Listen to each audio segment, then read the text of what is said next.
How do you keep him safe around the house? Well, mostly safety gates to keep him contained, and also the doorknob covers. He's really good at getting out of the doors. Yeah. What do you do to keep him safe? Well, we keep all the dangerous stuff like cleaners and things way out of his reach, put latches on all the cabinets, and we put those little plastic caps inside the outlets. Do those work? They used to work, but now he just kind of pulls them out and plays with them.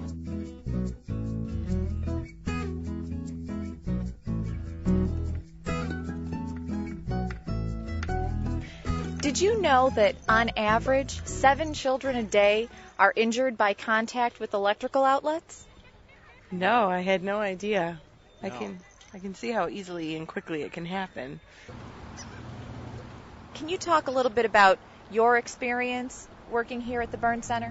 What we see in the burn center is that 90% of the patients we treat are burned in totally preventable, predictable events.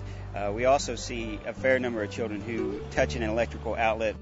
Can you talk specifically about electrical-related injuries? With the little ones, with the toddlers who are exploring and poking and seeing what's going on, there are kids that stuff things into outlets, and butter knives or keys or bobby pins, those are the kinds of things that kids like to put in there, and then they get into trouble that way. But with children especially, it's hard to keep an eye on them every second.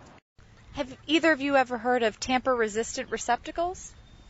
No, I haven't. Safety is our very, very most primary concern, both on the job and in the home. I think the tamper-resistant receptacles are a very good idea for the residential market, especially because of the added safety they provide for toddlers or young children. Well, where do I get them?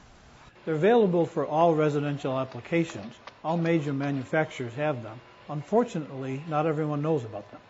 Internal shutters prevent objects from being inserted, but the shutters release when you plug something in.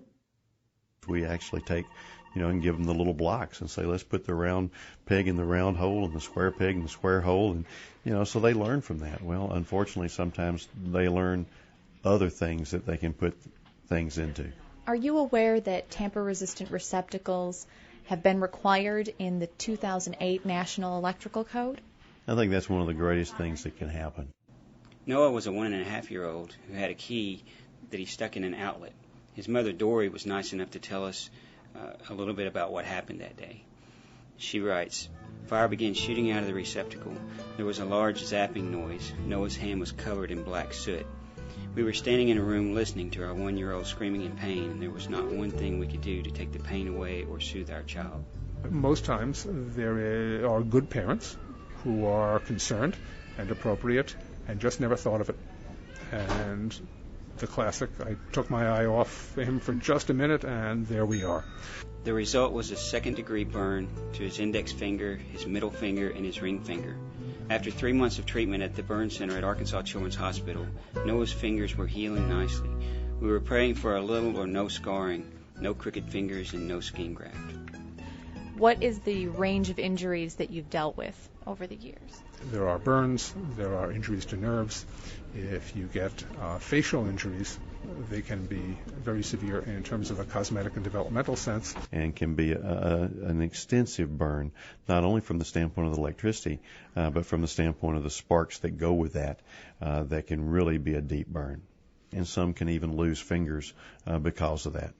They're usually real young children that don't understand what's going on, so they're terrified. It's really scary for everybody involved.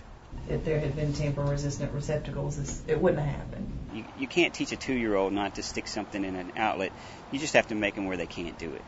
The National Electrical Manufacturers Association estimates that the added cost of using tamper-resistant receptacles in the average home is less than $50.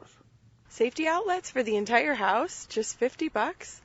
Wow, this car seat costs twice as much. How do you feel about the idea of the NEC requiring tamper-resistant receptacles in new homes? It sounds like a marvelous idea. Hopefully it will put a dent in my business. And I think that if it just saves one instance where we don't lose a finger or a thumb, or even worse, where the electricity that comes out of that line causes a shock that goes to the heart that can actually stop that heart, then we've made a big difference, and I think that's so important. Everything went really well with Noah, and so his outcome's really good, but it's not always going to be the case.